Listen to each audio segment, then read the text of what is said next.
Why does politics break families apart? Well, unfortunately, it's designed that way. So recently, I did a post on Facebook just asking people how many friendships, how many relationships, things like that have been broken apart or negatively affected recently because of politics. And wow, 100 comments later, you get to a pretty nice picture that something is really wrong. Some of these stories are pretty heartbreaking. Some people have been assaulted physically by their immediate family. Others hadn't spoken to their siblings in years. Some had very close relationships with their siblings, but hadn't spoken to them in years or had been cut off recently. Just all kinds of really sad tales of people fighting and people they love being cut off from them, all over the issue of politics. Now, first off, is politics really worth fighting over to that degree? I don't really think it is. Elections come and go. The ramifications of those elections are not to be ignored. They can have a real impact on our lives, but regardless of what happens with these elections, our day-to-day lives change very little. Some people might be affected more than others, such as job loss or a certain thing becoming illegal or something like that. But for the most part, we're all exactly the same, and whether we agree or not, we're all sort of there for each other, for our friends and our family.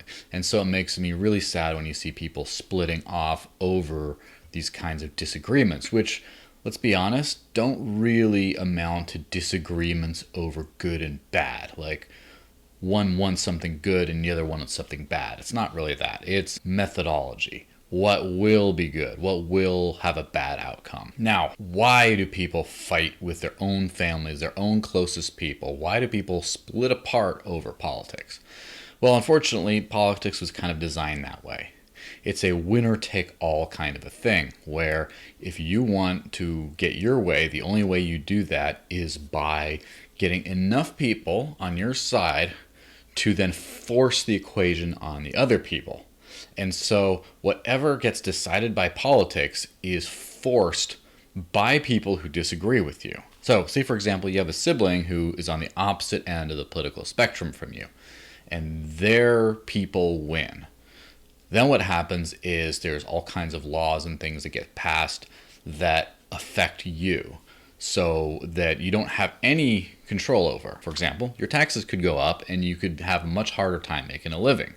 You could have something made illegal that was previously something you enjoyed. You could all of a sudden not be safe anymore if there are some changes to law enforcement or whatever else. There could be all kinds of different things that happen because people like your sibling voted a certain way, and then now it's just forced on you. It's not like they made a decision for their own lives and then they just lived it out on their own, maybe with an indirect impact on you. No, it's directly on you. You get the effects of other people's disagreement. And the other side is you need a tribe of people together to win anything.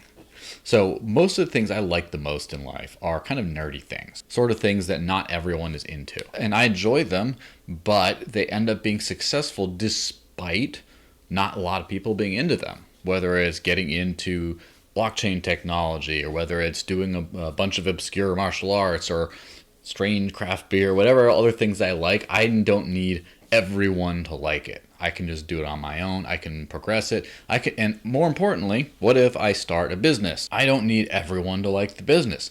I need enough people to like the business to pay money to make it turn a profit, to be successful. But if it isn't for everyone, who cares? It's not that way with politics. You have to get everyone on one side. You have to be one tribe versus another. You have to impose your will by strength of numbers, so you end up being very aggressive with other people in trying to get people to see things your way.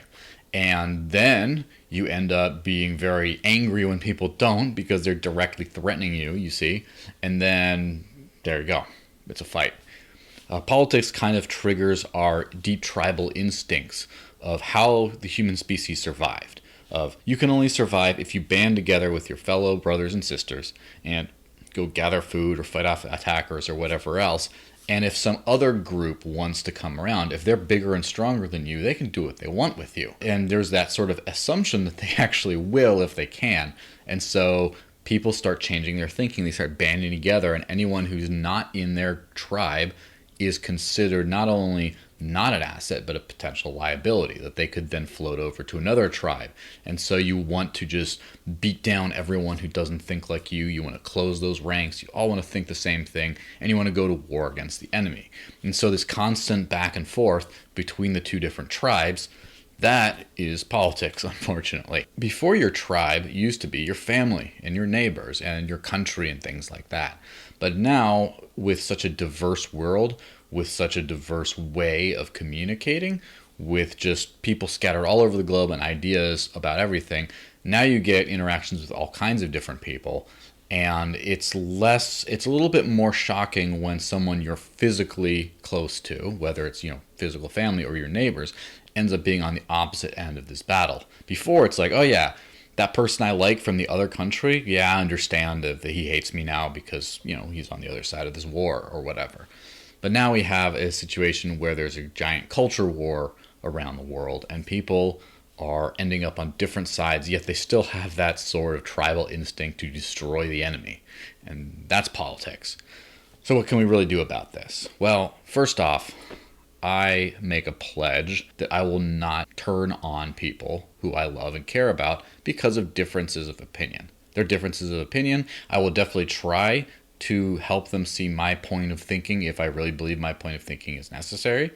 And I will get angry if people directly vote on things that have a direct impact on my well-being, and I'll let them know that this is what happened and that this had something to do with what they did. But I'll still be civil, and I'll still like them, and we'll still all be cool, for lack of a better term. That's one thing. The second thing is, let's be honest, the political sphere is way too big. Way too much gets decided by politics. Politics is a blunt, gross tool, and should only be used when nothing else is possible, when nothing else could be better. But anything else, for example, poverty, the economy, sometimes maybe even public safety, definitely culture, things like that, anything we should try to take outside of the political sphere and take it to the non-political sphere, which is often called the free market. And then people can decide for themselves, and they can actually come together for solutions. They can support multiple solutions and see which one works out in the long run. They can only support one, but then they don't care about the other one because the other one either fails, and therefore who cares, or it succeeds and, oh wow, even though my way didn't work, the other way worked. And there's always going to be a little bit of tribalism involved with, sports teams and products and things like that, but no one really cares. No one's going to see you with an Android as an iPhone user and go whack you over the head with a brick, unless they're poor and they want to steal the phone for money or whatever. But for tribalistic reasons, they might snip at each other online or just, look at you, you don't have an iPhone. But then no one cares.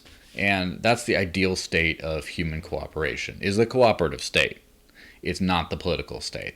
The political state is a tribal war state. And if you think the idea of being in a tribal war, which is battle axes and shields and pillaging and destroying and carrying off the women and all that kind of stuff that you see in all the movies, if you think that that's the way humanity should be, by all means, lean into politics. But for the rest of us, we'll be trying to take as much of our lives out of that as we can.